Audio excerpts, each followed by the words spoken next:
Alright, so as we discussion karim daily news analysis 25th January 2026. So in first news I say from GS2,5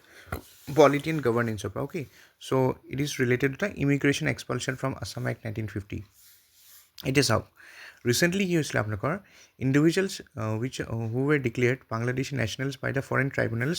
would be expelled within a week of declaration. So এইটো কথা আপোনালোকৰ নিউজত খুব চলি আছিলে যে foreign ট্ৰাইব্যুনেলবিলাকে যেতিয়া কোনোবা এজন ব্যক্তিক বাংলাদেশী নেশ্যনেল হিচাপে তেখেতক ধৰক ডিক্লেয়াৰ কৰিছে তেতিয়া এই ব্যক্তিজনক within a week of declaration তেখেতক মানে ডিপৰ্ট কৰা হ'ব বা বাংলাদেশ বৰ্ডাৰলৈ ডিপৰ্ট কৰা হ'ব, ঠিক আছে। চ'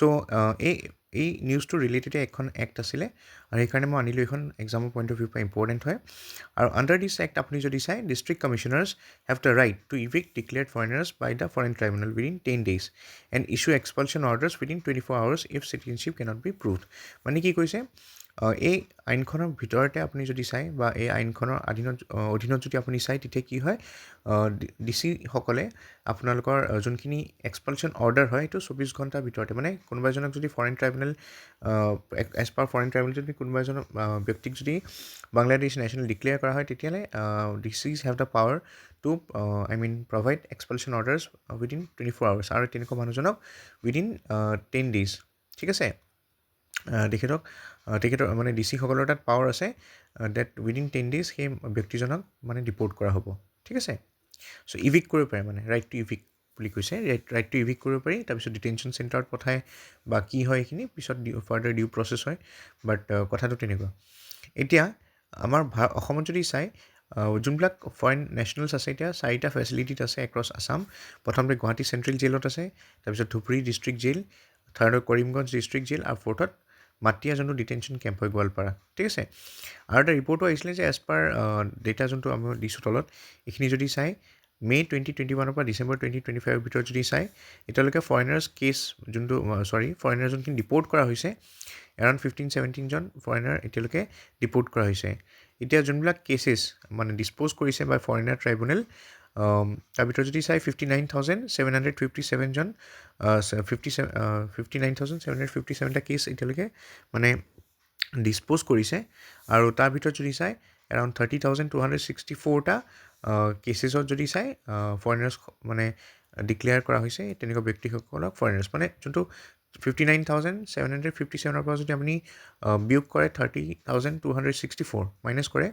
তেতিয়া ৰেষ্ট যোনখিনি হয় সেইবিলাক কেছেছ আপুনি ক'ব পাৰে ডিছপ'জ হৈছে আৰু তেনেকুৱা লোকসকলক মানে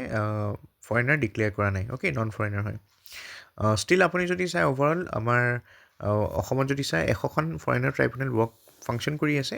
আৰু কিন্তু কেছেছ বহুতখিনি পেণ্ডিং হৈ আছে। Around 77,883 cases are still pending, okay. And এইটো নিউজত আহি আছিলে যে there is a need of a repatriation duty treaty between India and Bangladesh, okay. তাৰপিছত বাকী মই অকণমান বেকগ্ৰাউণ্ডৰ কথা ইয়াত দিছিলোঁ আপোনালোকৰ ইয়াত গ্ৰুপত। চ' আগতে এই এক্টখনৰ নামেই আছিলে undesirable immigrants expulsion from Assam act 1950। এইখনো চেঞ্জ কৰি এতিয়া কি নাম দিয়া হ'ল, immigration expulsion from Assam act 1950। আৰু এই এক্টখন যদি চাই আপোনালোকে এখন বহুত আগতে ইউজ কৰিছিলে এণ্ড আফটাৰ ইণ্ডিপেণ্ডেঞ্চ এইটো আই থিংক ছেকেণ্ড টাইম এইখন এক্টৰ মানে যোনখিনি হয় প্ৰভিজন সেইখিনি ইউজ কৰিছে আমাৰ ষ্টেটে। চ' সেইকাৰণে এখন নিউজত আছিলে। এই এক্টখন মানে ছাছপেণ্ডো হৈছিলে এটা সময়ত আপুনি যদি চাই। চ' নেহৰু লিয়াকত পেক্ট এটা হৈছিলে কংগ্ৰেছৰ সময়ত। চ' সেই এজ পাৰ ডেট এক্ট যোনবিলাক হয় কিছুমান মানে আছিলে আৰু কথা, চ' তাত ছাছপেণ্ডো হৈছিলে টেম্পৰেলি, কিন্তু আকৌ সেই এক্টখন এতিয়া আহিছে, okay. This is being reviewed. So'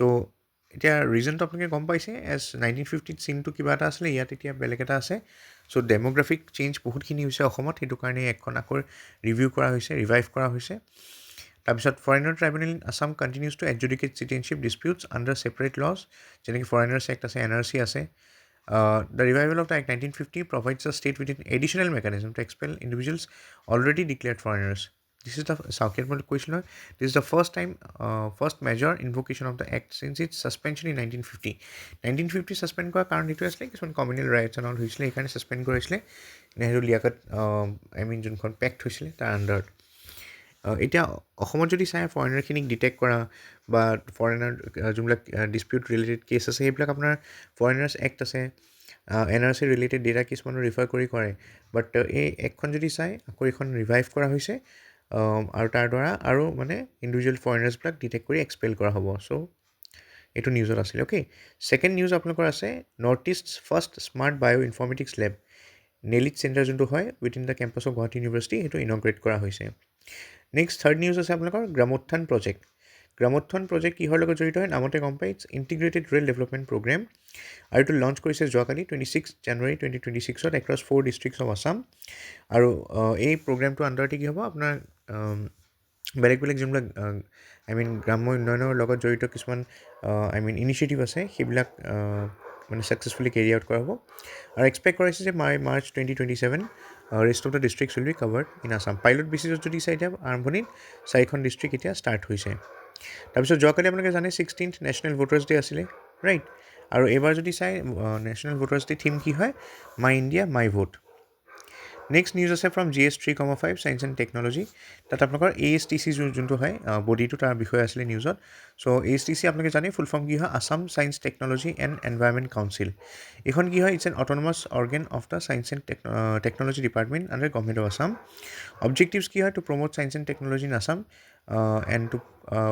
ফৰ্মুলেট policies তাৰপিছত টেকনলজিকেল প্ৰমোশ্যন আৰু অসমত এটা মানে R&D ৰিচাৰ্চ এণ্ড ডেভেলপমেণ্টৰ এটা ইক'ছিষ্টেম মানে আনা ঠিক আছে ক্ৰিয়েট কৰা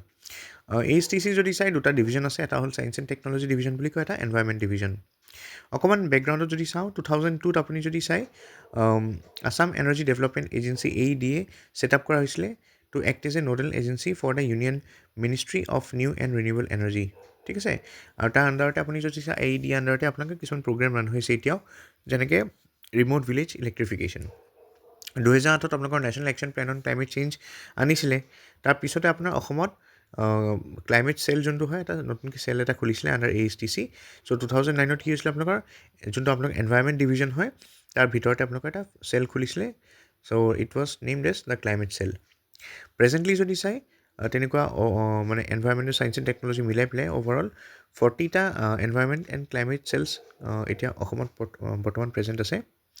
তাৰপিছত ASTC বাকী কাম কি হয় যেনেকৈ adopting scientific temper acquiring patents and tags GI tag in fact যদি চাই অসমৰ যোনটো প্ৰথম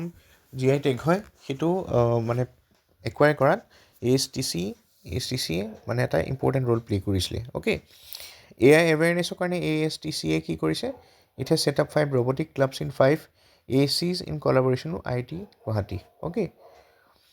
তাৰপিছত ৰিচেণ্ট প্ৰগ্ৰেম যদি চাই যাৰ ওপৰত ASTCয়ে কাম কৰিছে যেনেকৈ chief minister's climate resilient village fellowship programme আৰু PM কুসুম যোনটো ছ'লাৰ ইৰিগেশ্যন পাম্পছ আছিলে আৰু CM's বিজ্ঞান প্ৰতিভা সন্ধান ঠিক আছে চ' ASTC বিষয়ে অকণমান ভালকৈ পঢ়ি ল'ব এনেকুৱা বডিজবিলাকৰ ওপৰত APSC প্ৰশ্ন সোধে তাৰপিছত GS 3,5ত যদি চাওঁ ইকনমিক ডেভেলপমেণ্টত তাৰ ওপৰতে আৰু এটা নিউজ আছিলে জুবিন নাহৰ ফৰেষ্ট ইনিচিয়েটিভটো ক'ত খোলা হৈছে মানে লঞ্চ কৰা হৈছে it has been launch at Nirmali গাঁও পাৰ্ক ডিব্ৰুগড় GS 3,5ত যদি চাই ইকনমিক ডেভেলপমেণ্টত আপুনি এগ্ৰিকালচাৰ পইণ্ট অফ ভিউৰ পৰা আগাৰ ৰোডৰ কথা ক'ব পাৰে এতিয়া এনুৱেলি যদি আপুনি চাই ত্ৰিপুৰাৰ পৰা নিউজটো আহিছে যে এনুৱেল টাৰ্ণ অভাৰ টু ৰাইজ টু ₹2,000 crore